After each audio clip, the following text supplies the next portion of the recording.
दोस्तों, target with SDM आप सभी का स्वागत है।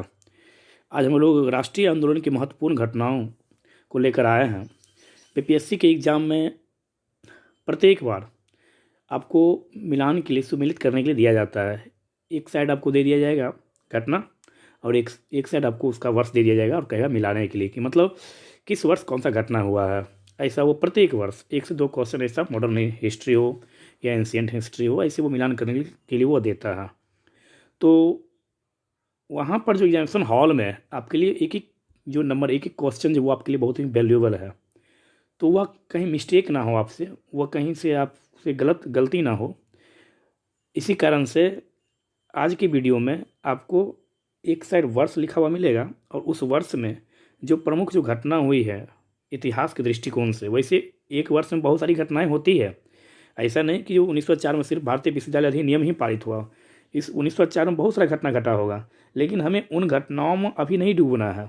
क्योंकि यदि अभी हम उन सारी घटनाओं में डूबने का प्रयास करेंगे तो पता चलेगा कि जो हम अपना सब कुछ बर्बाद कर दिए हैं। तो अभी जो अभी एग्ज़ाम है उस एग्ज़ाम को पॉइंट ऑफ व्यू से अभी आपको बस उतना ही बतलाया जाएगा इस वीडियो में, जो आप डायरेक्ट आप एग्जामिनेशन हॉल में आप हिट करके आइएगा आप। और यह क्वेश्चन यहाँ से आपको 100% निश्चित है, यहाँ से क्वेश्चन मिलना है तो मिलना है एकदम, इसे कहीं से कोई संशय नहीं है। तो चलिए देखते हैं पहला क्वेश्चन क्या है। पहला है 1904 भारतीय विश्वविद्यालय अधिनियम पारित किया गया। मतलब क्या, भारतीय विश्वविद्यालय अधिनियम कब पारित किया गया? तो 1904 में, या वो आपको मिलान करने के लिए दे देगा भारतीय विश्वविद्यालय अधिनियम, उसके सामने लिख देगा वो 1905 बोलेगा। निम्नलिखित में से कौन सा सुमेलित नहीं है? 3 सही रहेगा और यह एक जो है यह गलत रहेगा। तो आपको पहचानना है कि भारतीय विश्वविद्यालय अधिनियम कब पारित हुआ? 1904 में। फिर यहाँ से क्वेश्चन बनता है कि भारतीय विश्वविद्यालय अधिनियम जब पारित हुआ उस समय भारत के गवर्नर जनरल कौन थे? तो भारतीय विश्वविद्यालय अधिनियम जब पारित हुआ था उस समय भारत के गवर्नर जनरल थे लॉर्ड कर्जन। कौन थे? तो कर्जन जी थे, लॉर्ड कर्जन। ये भारत के वाइसराय थे। लॉर्ड कर्जन का कार्यकाल जब कभी पूछे तो 1899 से लेकर 1905, कभी कभी डायरेक्ट आपसे गवर्नर का कार्यकाल पूछ लेता है, तो यह भी आप याद रखेंगे। तो लॉर्ड कर्जन का कार्यकाल 1899 से 1905, और इनके समय में ही पहली बार भारतीय विश्वविद्यालय अधिनियम की स्थापना की गई। और इनके द्वारा ही 1901 में सर कॉलिन स्कॉट मॉनक्रिफ की अध्यक्षता में एक सिंचाई आयोग, 1902 में सर एंड्रयूज फ्रेजर की अध्यक्षता में एक पुलिस आयोग एवं सर थॉमस रेले की अध्यक्षता में एक विश्वविद्यालय आयोग की स्थापना की गई। तो क्या सब हो गया इनकी अध्यक्षता में? तो लॉर्ड कर्जन के समय में 1901 में कॉलिन स्कॉट की अध्यक्षता में एक सिंचाई आयोग, 1902 में सर एंड्रू फ्रेजर की अध्यक्षता में पुलिस आयोग। बिहार दरोगा को जो एग्ज़ाम हुआ था इस वर्ष, यह शायद इन्फोर्समेंट का, इन दोनों एग्जामों में से किसी एक एग्जाम में यह पूछा था कि पुलिस आयोग का जो अध्यक्ष था वो कौन था? तो सर एंड्रयूज फ्रेजर। तो यहाँ से क्वेश्चन मिलेगा आपको। और सर थॉमस रेले की अध्यक्षता में विश्वविद्यालय आयोग की स्थापना की गई थी। इनकी प्रमुख घटना 1904 में भारतीय विश्वविद्यालय अधिनियम पारित किया गया और सर एंटनी मैकडोनाल्ड की अध्यक्षता में एक अकाल आयोग का भी गठन किया गया था। किसके समय में? लॉर्ड कर्जन के समय में। यह भी आप यहाँ से याद रखेंगे। और इस मतलब क्या, प्राचीन स्मारक परीक्षण अधिनियम 1904 ईस्वी के द्वारा कर्जन ने भारत में पहली बार ऐतिहासिक इमारतों की सुरक्षा एवं मरम्मत के लिए कार्य किया था। और इसके लिए कर्जन ने भारतीय पुरातत्व विभाग की स्थापना की थी। किसने? तो लॉर्ड कर्जन के द्वारा। और लॉर्ड कर्जन के कार्यकाल में ही कलकत्ता में विक्टोरिया मेमोरियल हॉल का निर्माण किया गया। विक्टोरिया मेमोरियल हॉल का निर्माण किसके कार्यकाल में किया गया? तो लॉर्ड कर्जन कार्यकाल में। कार्यकाल कब से कब तक? तो 1899 से 1905 तक, 1905 तक कर्जन का कार्यकाल था। कर्जन के भारत विरोधी कार्यक्रम में सर्वाधिक महत्वपूर्ण क्या था? तो 1905 बंगाल विभाजन। बंगाल विभाजन किसके समय? लॉर्ड कर्जन के समय। यहाँ से भी आपको एग्जाम क्वेश्चन मिलेगा। बंगाल विभाजन एक तरफ देगा और एक तरफ आपसे यह चारों दे देगा। एक तरफ दे देगा आपको कि जो बंगाल विभाजन और उसके सामने लिखेगा 1906, 1907 या गवर्नर का नाम में। तो आप याद रखिए लॉर्ड कर्जन कब हुआ था बंगाल विभाजन? 1905 में। बंगाल विभाजन करने का रीजन क्या था? तो अंग्रेजों ने ऐसा कहा कि बंगाल विभाजन करने का उन्होंने दिया था दृष्टिकोण की प्रशासनिक दृष्टिकोण से बंगाल जो बहुत बड़ा क्षेत्र है, इसके कारण प्रशासन के कार्य में बाधाएं आती है और इसको कम करने के लिए हमने बंगाल को डिवाइड किया है। लेकिन वास्तविकता यहाँ पर यह थी कि अंग्रेजों ने बंगाल को विभाजन इसलिए किया क्योंकि जितने भी प्रमुख राष्ट्रीय आंदोलनकारी जो नेता थे उन सबका बैठा वह सबका मीटिंग वो सब कहाँ मिले थे? बंगाल में थे। तो अंग्रेजों ने सोचा कि क्यों ना बंगाल को ही डिवाइड कर दिया जाए, कि जब बंगाल को 2 भाग में बांट दिया जाएगा तो इधर के आदमी उधर नहीं जाएंगे और उधर के व्यक्ति इधर नहीं आएंगे, तो इससे क्या हो कि राष्ट्रीय आंदोलन पर प्रभाव पड़ेगा। इस कारण से बंगाल विभाजन लॉर्ड कर्जन के कार्यकाल में 1905 में बंगाल विभाजन लॉर्ड कर्जन के द्वारा डिवाइड किया गया। बंगाल विभाजन के विरोध में 1906 में स्वदेशी आंदोलन चला था, यह भी आप याद रखें। और स्वदेशी आंदोलन के दरमियान रविंद्रनाथ टैगोर के द्वारा रक्षाबंधन भी मनाया गया था। मतलब क्या हिंदू मुस्लिम की कलाइयों पर राखी बांध कर इन्होंने यह कहा था कि तुम भले हमें अलग कर सकते लेकिन हमारी आत्माओं को तुम अलग नहीं कर सकते, हमारी प्रेम को तुम अलग नहीं कर सकते हो। स्वदेशी आंदोलन 1906 में। और बंगाल विभाजन लागू कब हुआ जब पूछे तो बंगाल विभाजन लागू हुआ था 16 अक्टूबर 1905। डायरेक्ट डेट पूछा जाता है आपसे हिस्ट्री में, तो 16 अक्टूबर 1905 को बंगाल विभाजन प्रभावी हुआ, मतलब क्या लागू हुआ था। यह भी आप यहाँ से याद रखेंगे। नेक्स्ट 1905, तो 1905 से देख ही लिए हम लोग। 16 अक्टूबर 1905 को क्या हुआ, बंगाल विभाजन लागू हुआ। 16 अक्टूबर 1905 को बंगाल विभाजन लागू हुआ। 1906 मुस्लिम लीग की स्थापना। 1906 में क्या हुआ, तो मुस्लिम लीग की स्थापना हुई थी। कहाँ हुई थी मुस्लिम लीग की स्थापना? ढाका में हुआ था। आगा खां और सलीमुल्लाह खां के नेतृत्व में ढाका में मुस्लिम लीग की स्थापना हुई थी। मुस्लिम लीग का स्थापना 1906 में था, जबकि मुस्लिम लीग का संविधान बनकर तैयार 1907 में। यह भी याद रखेंगे आप कि मुस्लिम लीग का संविधान कब बना, तो 1907 में मुस्लिम लीग का संविधान बना था। मुस्लिम लीग कहीं ना कहीं इसमें आप कह सकते हैं कि लॉर्ड मिंटो का बहुत बड़ा योगदान था। लॉर्ड मिंटो के द्वारा मतलब कि मुस्लिमों के द्वारा पहली बार यह अलग हुआ, मुस्लिम लीग अलग से बनाया गया, क्योंकि मुस्लिमों को ऐसा लगता था कि कांग्रेस जो पार्टी है वो सिर्फ एक हिंदू का नेतृत्व करने वाली एक पार्टी है। और मुस्लिम लीग 1906 में बनी और उसके बाद मुस्लिम लीग ने अपना एक अलग सा मांग रखा और उन्होंने कहा कि मुझे पृथक प्रतिनिधित्व की मांग चाहिए। और यह मांग कांग्रेस के द्वारा भी एक्सेप्ट कर लिया गया। कांग्रेस को 1916 अधिवेशन में कांग्रेस की सबसे बड़ी भूल यही थी कि उन्होंने मुस्लिम लीग की इस मांग को एक्सेप्ट किया। और अंग्रेज मतलब क्या ब्रिटिश पार्लियामेंट अधिनियम आया था 1909 में, उस अधिनियम में पृथक प्रतिनिधित्व का जो अधिकार है वह दे दिया गया। कहने का मतलब यहाँ पर यह पृथक प्रतिनिधित्व का मतलब क्या है कि जिस क्षेत्र से मुसलमान बंधु या मुस्लिम बंधु खड़े होंगे वहाँ सिर्फ मुसलमान बंधु ही वोट देंगे, ऐसा मुस्लिम लीग का मांग था। और जहाँ से हिंदू खड़ा हो वहाँ से सिर्फ हिंदू ही वोट देगा। लेकिन इस मांग को कांग्रेस के 1916 अधिवेशन में एक्सेप्ट कर लिया गया और कांग्रेस की सबसे बड़ी भूल थी, तो यही उसकी भूल थी। तो याद रखेंगे मुस्लिम लीग की स्थापना कब हुई, 1906 में। नेक्स्ट 1907 सूरत अधिवेशन। 1907 सूरत अधिवेशन कांग्रेस में फूट, मतलब क्या सूरत में अधिवेशन हुआ था कांग्रेस का। सूरत अधिवेशन कब हुआ, तो 1907 ईस्वी में सूरत अधिवेशन हुआ। सूरत मतलब क्या, सूरत जो है वह किस नदी के किनारे स्थित है, तो सूरत ताप्ती नदी के किनारे स्थित है।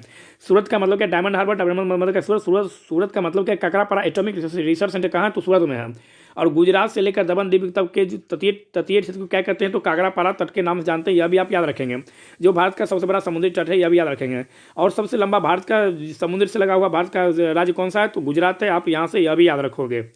और गुजरात जो है वह भारत के पश्चिम में स्थित है, मतलब क्या 68.7 डिग्री से लेकर 97.25 डिग्री पूर्वी देशांतर में भारत का विस्तार है। आप यहाँ से यह भी याद रखेंगे गुजरात का मतलब क्या गुजरात का मतलब क्या विजय रूपानी वहाँ के चीफ मिनिस्टर हैं। यह भी आप वहाँ से गुजरात से याद रखें। और किसान सहाय योजना किस राज्य के द्वारा चलाया गया, तो किसान सहाय योजना गुजरात सरकार के द्वारा चलाया जा रहा है। 1907, तो 1907 में गवर्नर कौन थे जब कभी पूछे, तो लॉर्ड मिंटो द्वितीय। लॉर्ड मिंटो द्वितीय का कार्यकाल कब से कब था, 1905 से 1910। लॉर्ड मिंटो के द्वितीय कार्यकाल में कांग्रेस में फूट पड़ा, मतलब कि कांग्रेस के 1907 अधिवेशन में कांग्रेस दो भागों में डिवाइड हो गई। कौन कौन सा भाग था, तो आप बता सकते हैं, गरम दल और नरम दल। कौन कौन सा, तो गरम दल और नरम दल कांग्रेस जो है दो भागों में डिवाइड हो गई। लाल बाल पाल और अरविंदो घोष थे, यह गरम दल के नेता थे, जबकि गोपाल कृष्ण गोखले जो थे यह नरम दल के नेता थे। आप बता सकते हैं।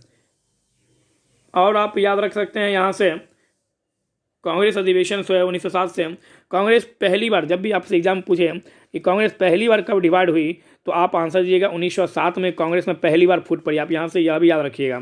फिर कभी पूछे कि सूरत जो है यह किस नदी के किनारे स्थित है, तो आप बताइएगा सूरत जो है यह ताप्ती नदी के किनारे स्थित है। किस नदी पर स्थित है, तो ताप्ती नदी के तट पर स्थित है। 1907 में अनुशीलन समिति का भी स्थापना हुआ था। श्री वरेंद्र घोष और भूपेंद्र नाथ दत्त के द्वारा अनुशीलन समिति 1907 में इसकी स्थापना की गई थी। आप 1907 को इसको भी जोड़ सकते हैं। क्या, तो अनुशीलन समिति 1907। फिर यहाँ से एक प्रश्न आएगा कि 1907 कांग्रेस अधिवेशन की अध्यक्षता किसने की, तो 1907 कांग्रेस अधिवेशन की अध्यक्षता रास बिहारी घोष के द्वारा किया गया। आप यहाँ से यह भी याद रखेंगे, किसके द्वारा, तो रास बिहारी घोष के द्वारा 1907 कांग्रेस अधिवेशन की अध्यक्षता की गई। कांग्रेस में फूट पड़ा। कांग्रेस पहली बार दो भागों में डिवाइड हुआ था। 1909 मार्ले मिंटो सुधार। 1909 मार्ले कौन था, मिंटो कौन था, कभी पूछ लेता है। तो मार्ले भारत का सचिव था, मिंटो कौन था, तो मिंटो था, वह भारत का गवर्नर था। आप यहाँ से यह भी याद रखेंगे। 1909 से आप यह याद रखेंगे। 1909 में कांग्रेस का जो अधिवेशन हुआ था लाहौर में, उसकी अध्यक्षता किसने की, तो उसकी अध्यक्षता पंडित मदन मोहन मालवीय के द्वारा। मदन मोहन मालवीय से आप यहाँ से याद रखेंगे। मदन मोहन मालवीय मतलब क्या, BHU के संस्थापक। 1916 मदन मोहन मालवीय BHU के संस्थापक भी कहा जाता है इनको। और मार्ले मिंटो सुधार कब आया? 1909 में मार्ले मिंटो सुधार आया, जिसके तहत क्या किया गया? तो मार्ले मिंटो सुधार के तहत पहली बार पृथक प्रतिनिधित्व की मांग को अपना लिया गया। मतलब क्या, मुस्लिम लीग का जो मांग था उसको पहली बार अपना लिया गया मार्ले मिंटो सुधार अधिनियम के तहत। आप देखिए, आप अभी जो एग्ज़ाम चल रहा है या आने वाली जो एग्ज़ाम है, इस समय आप वीडियो को यूट्यूब पर तो यह सिस्टम दिया हुआ है कि आप वीडियो को फास्ट करके आप सुन सकते हैं, क्योंकि अब आपके पास समय कम है और कम समय में अधिक सुनने का अधिक ज्ञान लेने के लिए आप वीडियो की जो गति है या उसका आप स्पीड बढ़ा दीजिए, 1.75 कर दीजिए या 1.55 कर दीजिए या 1.25 कर दीजिए, तो आपका यह जो वीडियो है ये अधिक फास्ट चलेगा। और आपका तो ऑलरेडी पढ़ा हुआ है ही, एक बार आप उसको सुनिएगा तो पूरा हुआ रिवीजन हो जाएगा। तो इस कारण से अब इस वीडियो को स्थिर होकर मत सुनिएगा, थोड़ा फास्ट करके सुनिएगा, जिससे जल्दी से खत्म, क्योंकि आपको बहुत सारा वर्क पूरा करना होता है। तो मार्ले मिंटो सुधार आप याद रखिएगा, भारत में पहली बार मुस्लिम समुदाय के पृथक प्रतिनिधित्व का उपबंध किया गया। इसके अंतर्गत मुस्लिम सदस्यों का चुनाव मुस्लिम मतदाता ही कर सकते थे। इस प्रकार इस अधिनियम ने सांप्रदायिकता को वैधानिक प्रदान की और लॉर्ड मिंटो को सांप्रदायिक निर्वाचन के जनक के रूप में, पूछता है एग्जाम डायरेक्ट कि सांप्रदायिक निर्वाचन के जनक के रूप में किसे जाना जाता है? तो सांप्रदायिक निर्वाचन के जनक के रूप में लॉर्ड मिंटो को जाना जाता है। यह भी आप यहाँ से याद रखेंगे। 1909 में लॉर्ड मिंटो इंग्लैंड भारत के राज्य सचिव थे और लॉर्ड मिंटो भारत के वाइसराय थे 1909 में। यह भी आप यहाँ से याद रखेंगे।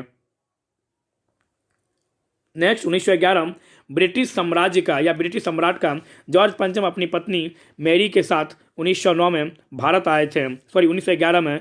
और 1911 में उन्होंने दिल्ली दरबार का आयोजन हुआ और दिल्ली दरबार में उन्होंने बंगाल विभाजन की घोषणा को रद्द किया और उन्होंने कहा कि अब भारत की राजधानी बंगाल से हटाकर दिल्ली को बनाया जाए। तो सीधा पूछता है कि भारत की राजधानी दिल्ली कब बनी? तो भारत की राजधानी दिल्ली बनी 1912 ईस्वी में। घोषणा कब हुई? 1911 ईस्वी में। और राजा कौन था उस समय, कौन आया था? तो जॉर्ज पंचम आया था। किसके साथ? तो अपनी वाइफ मैरी के साथ।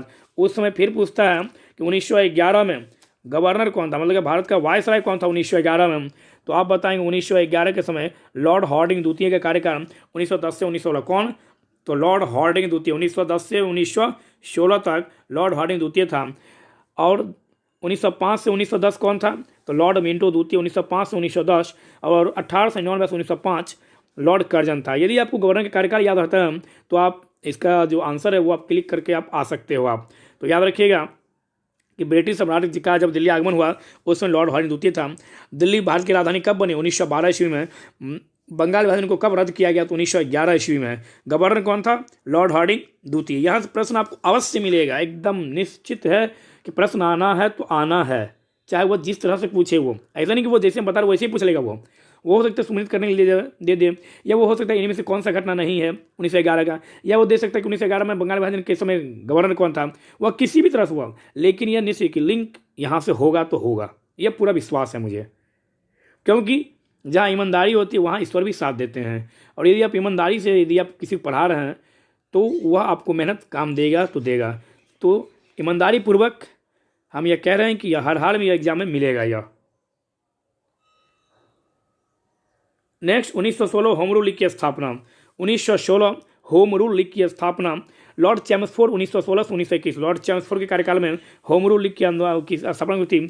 एनी बेसेंट और तिलक बाबू के द्वारा, आपको पता ही है, यह आंदोलन चलाया गया था। मद्रास में चलाया गया था एनी बेसेंट के द्वारा, और बॉम्बे में चलाया गया था किनके द्वारा, मतलब कि पुणे में चलाया गया था किनके द्वारा? तो तिलक बाबू के द्वारा चलाया गया था यह। और न्यू इंडिया पुस्तक का लेखक कौन है? और कॉमनवेल्थ, तो एनी बेसेंट। न्यू इंडिया और कॉमनवेल्थ पत्रिका के संपादक कौन है?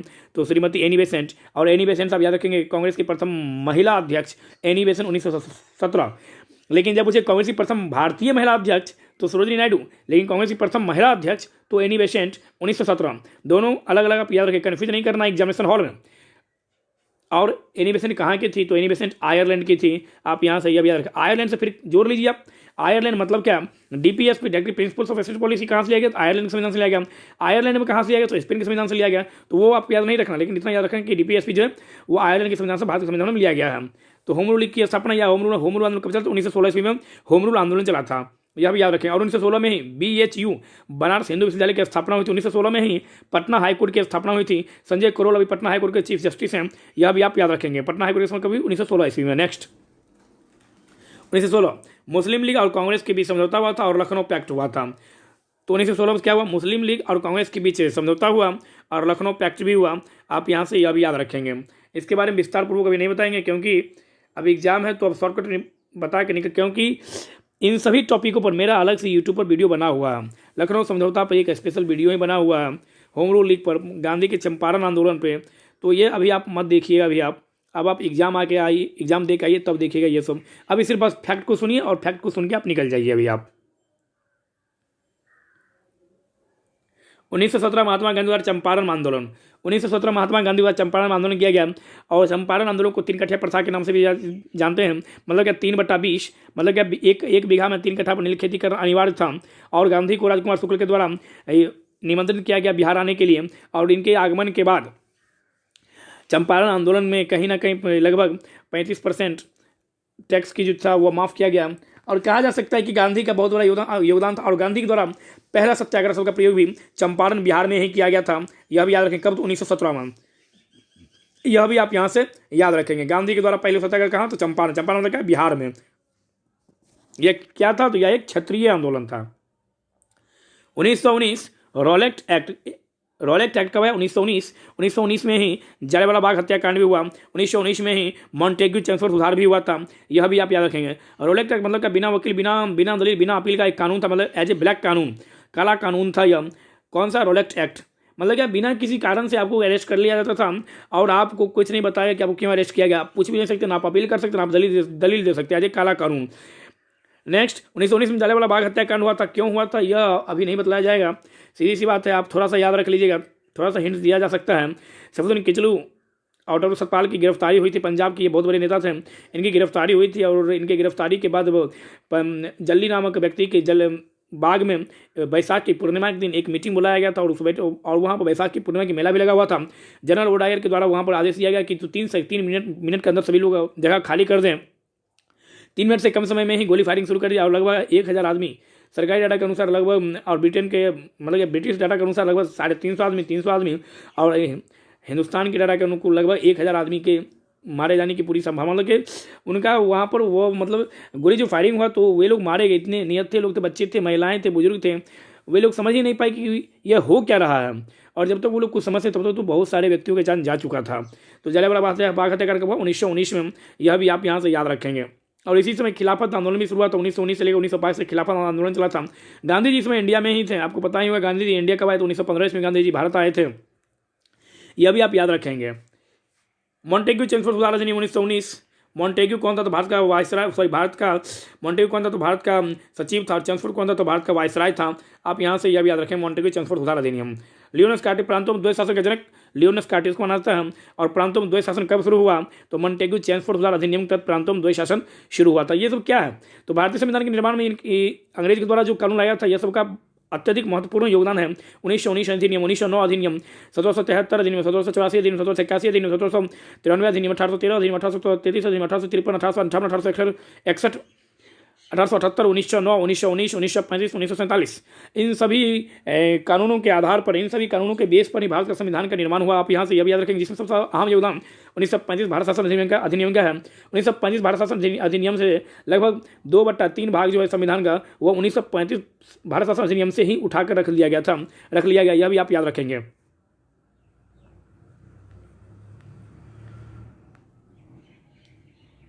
1920 असहयोग आंदोलन। गांधी के द्वारा 1920 पहली बार जन आंदोलन। गांधी का पहला जन आंदोलन कौन सा था? तो गांधी का पहला जन आंदोलन था असहयोग आंदोलन। जन आंदोलन का मतलब क्या? आम लोगों को या राष्ट्रीयता स्तर पर, राष्ट्रीय की भावना पर कौन सा आंदोलन गांधी से चलाया गया? तो असहयोग आंदोलन। कब? तो 1 अगस्त 1920 को। तिलक बाबू इसका समर्थक थे, लेकिन तिलक बाबू इसका परिणाम नहीं देख पाए, क्योंकि 1 अगस्त 1920 को इनका मृत्यु हो गया, इनका निधन हो गया। यह भी आप कह सकते हैं। और यहाँ पर आप याद रखेंगे, असहयोग आंदोलन के दरमियान ही गांधी जी के द्वारा पहले यह कहा गया कि मैं 1 वर्ष के भीतर मैं स्वराज की प्राप्ति करवाऊंगा।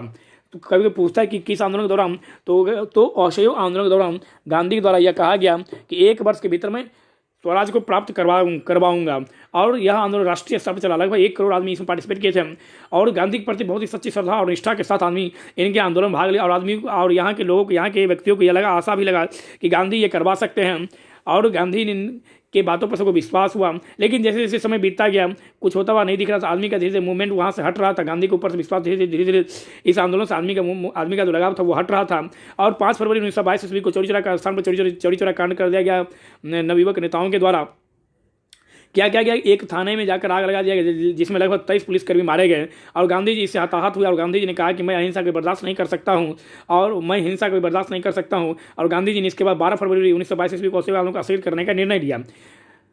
और इस असहयोग आंदोलन को असहयोग करने का गांधी के निर्णय की बहुत सारी आलोचना भी हुई, सुभाष बाबू भी आलोचना किए थे। और आप यहाँ से यह भी याद रखेंगे कि गांधी का पहला जन आंदोलन कौन सा था, तो असहयोग आंदोलन कब हुआ, तो 1920 में। कब बंद हुआ, 1922 में। किस घटना कारण, चौरी चौरा कांड कब हुआ, 1922 में। तारीख तो 5 फरवरी 1922 को। और असहयोग आंदोलन कब बंद हुआ, तो 12 फरवरी 1922 क्योंकि अभी आप यहाँ से याद रखें। नेक्स्ट, साइमन कमीशन की नियुक्ति। 8 नवंबर 1927 को साइमन कमीशन की नियुक्ति हुई। सर जॉन साइमन की अध्यक्षता में इसमें कुल 7 मेंबर थे। साइमन कमीशन में कुल 7 मेंबर थे। और जो आगे चलकर ब्रिटेन का प्रधानमंत्री बना वह भी इस साइमन कमीशन के मेंबर थे, विंस्टन चर्चिल। आप यहाँ से यह भी याद रखेंगे, साइमन कमीशन। तो साइमन कमीशन का गठन कब किया गया, तो 1927 में। तारीख डेट जब बोले तो 8 नवंबर 1927 को विंस्टन चर्चिल ने क्लीमेंट एटली इसके मेंबर थे साइमन कमीशन के, यह आप याद रखेंगे। और इसका विरोध पुरजोर तरीके से भारत में किया गया। क्यों किया गया, क्योंकि इसमें एक भी मेंबर भारतीय नहीं थे, इस कारण से इसका विरोध भारतीयों द्वारा पुरजोर तरीका से किया गया। नेक्स्ट साइमन कमीशन भारत कब आया, तो 3 फरवरी 1928। एक एक डेट आप याद रखिएगा, आपको एग्जाम में बहुत काम देगा। आपको ये भी लग रहा है कि ये सब तो मुझे याद ही है, अच्छी बात आपको याद है, तो फिर क्या जा रहा है, एक बार देख लीजिए आपका रिवीजन हो जाएगा। आपका कहीं से नेगेटिव तो है ही नहीं, क्योंकि पढ़ाई तो कभी नेगेटिव हो ही नहीं सकता है। शुक्रात का नाम सुने होंगे आप लोग। शुक्रात क्यों महान हुए, क्योंकि उनमें हमेशा ललक थी, सीखने की लालसा थी, हमेशा वो नया सीखने का प्रयास करते थे, हमेशा वो नई नई खोज करते थे। वो हमेशा हर एक क्वेश्चन का वो आंसर ढूंढने की, वो उत्तर ढूंढने की वो प्रयास करते थे। और जब तक आप में लालसा बचा हुआ है सीखने की, तब तक आप जीवित हैं। जिस दिन आपकी लालसा खत्म हो गई, आप जीवित होते हुए भी आप मृत प्राय हैं, मतलब कि मृत के समान हैं। इसलिए मानव रूपी शरीर में मानव जब तक हैं आप, तब तक आप विद्यार्थी हो या आप जॉब कहीं भी हो, आपकी सीखने की लालसा कभी भी नहीं मरनी चाहिए। तो एक बार सीख लीजिए, आप एक बार रिवीजन कर लीजिए। आप कहीं ना कहीं तो आपको पॉजिटिव ही देगा, ऐसा तो नहीं कि आपसे निगेटिव कुछ छीन लेगा ये आपको। इस कारण से आप इसको देखिए आप। तो साइमन कमीशन कब आया, 3 फरवरी 1928 ईस्वी को साइमन कमीशन भारत आया था। और भारत आया था तो साइमन कमीशन गो इसका नारा दिया गया। और लाला लाजपत राय, आपको याद ही होगा, लाहौर में उसमें विरोध कर रहे थे और इस पर पुलिस की लाठी से इन पर प्रहार कर दिया गया। यह भी आप याद रखेंगे।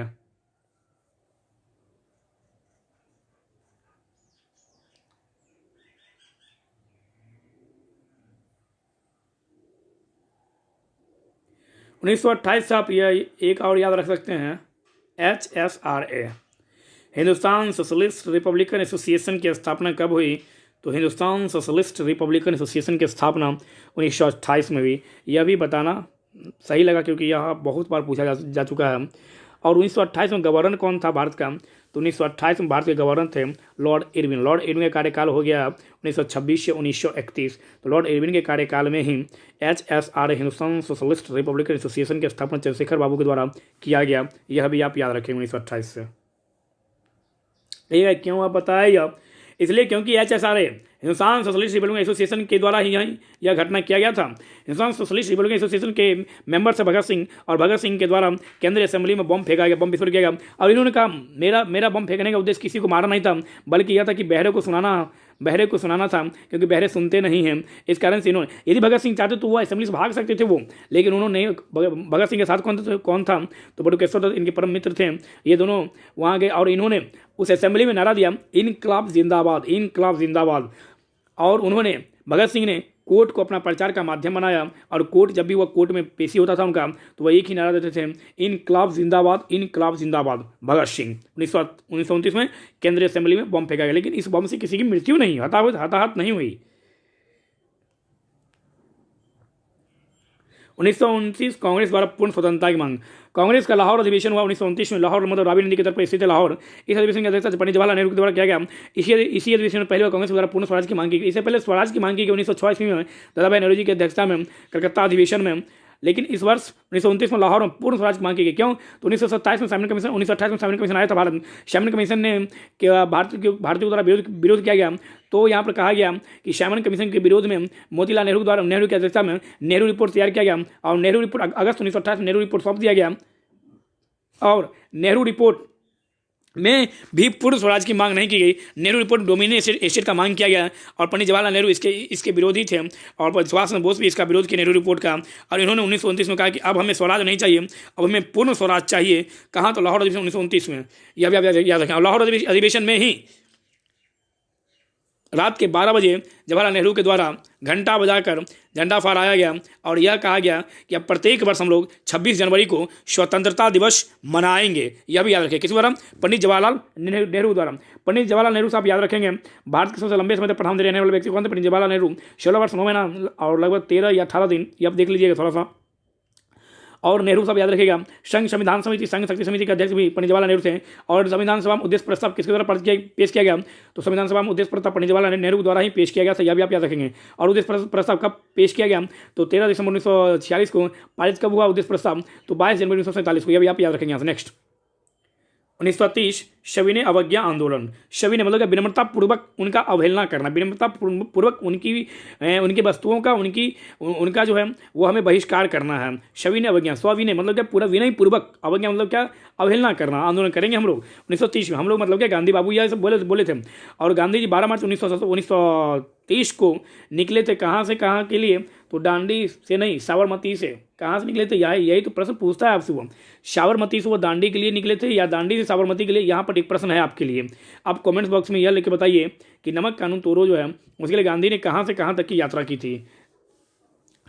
और गांधी जी पहुँचे थे 6 अप्रैल 1930 को। यह भी आप याद रखेंगे। और 5 अप्रैल को वो पहुँचे थे। 6 अप्रैल 1930 को दांडी यात्रा मतलब क्या? नमक कानून तोड़ो या सविनय अवज्ञा आंदोलन 6 अप्रैल 1930 से इन्होंने प्रारंभ कर दिया था, सविनय अवज्ञा आंदोलन। यह भी आप यहाँ से याद रखेंगे। और 1930 में ही प्रथम गोलमेज सम्मेलन का भी आयोजन हुआ, जिस गोलमेज सम्मेलन में गांधी जी ने भाग नहीं लिया, मतलब क्या कांग्रेस ने भाग नहीं लिया।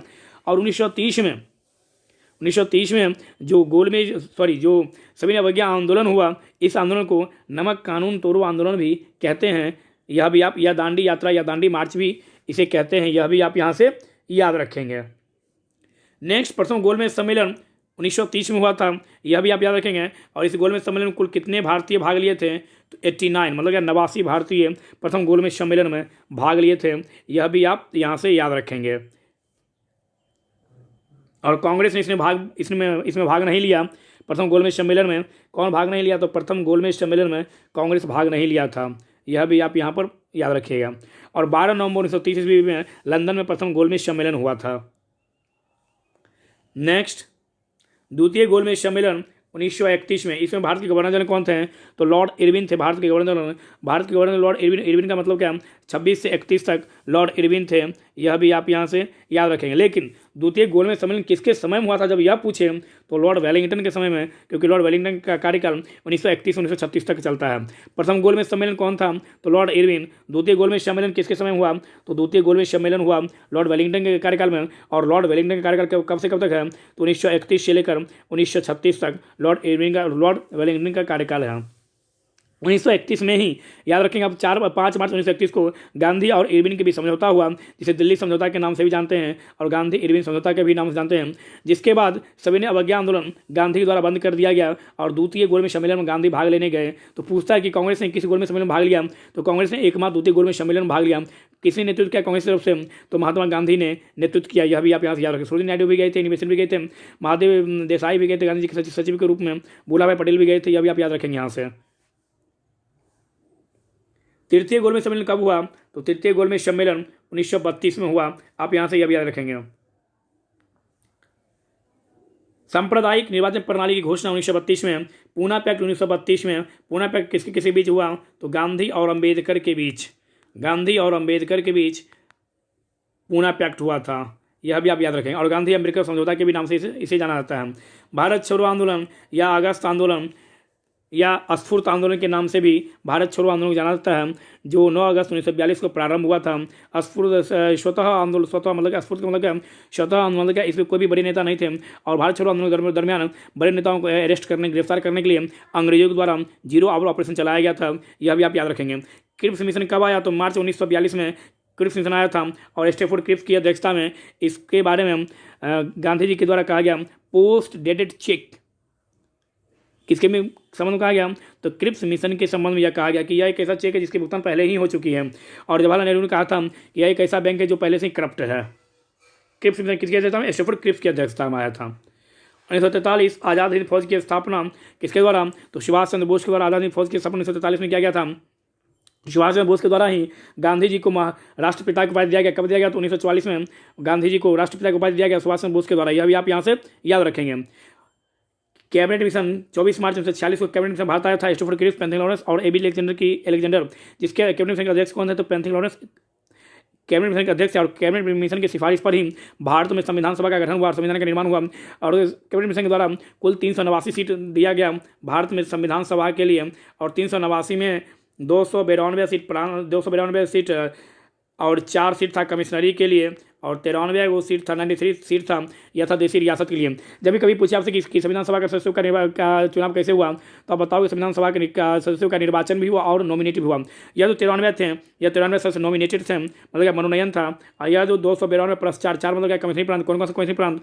दिल्ली, अजमेर, मेवाड़, कुर्ग और बलूचिस्तान, यह 4 कमिश्नरी प्रांत था। इन 4 कमिश्नरी प्रांत से भी 4 कमिश्नरी खड़ा किया गया। यह भी आप याद रखें। तो 292 प्लस 4 296 प्लस 93 मतलब 389 ही क्यों हुआ? क्योंकि उसमें भारत की जनसंख्या लगभग कुल 40 करोड़ थी, इसलिए 389 हुआ। क्योंकि 10 लाख जनसंख्या पर एक व्यक्ति को खड़ा करना था सीट लेकर। ठीक, भारतीय संविधान सभा का निर्माण कब हुआ? जुलाई अगस्त में संविधान सभा के लिए निर्वाचन हुआ। और संविधान सभा का निर्वाचन होने के बाद इसमें कुल 208 सीट मिला था कांग्रेस को, 73 सीट मिला था मुस्लिम लीग को और 15 सीट मिला था कुछ क्षेत्रीय लोकल पार्टी को। यह भी आप यहाँ से याद रखेंगे।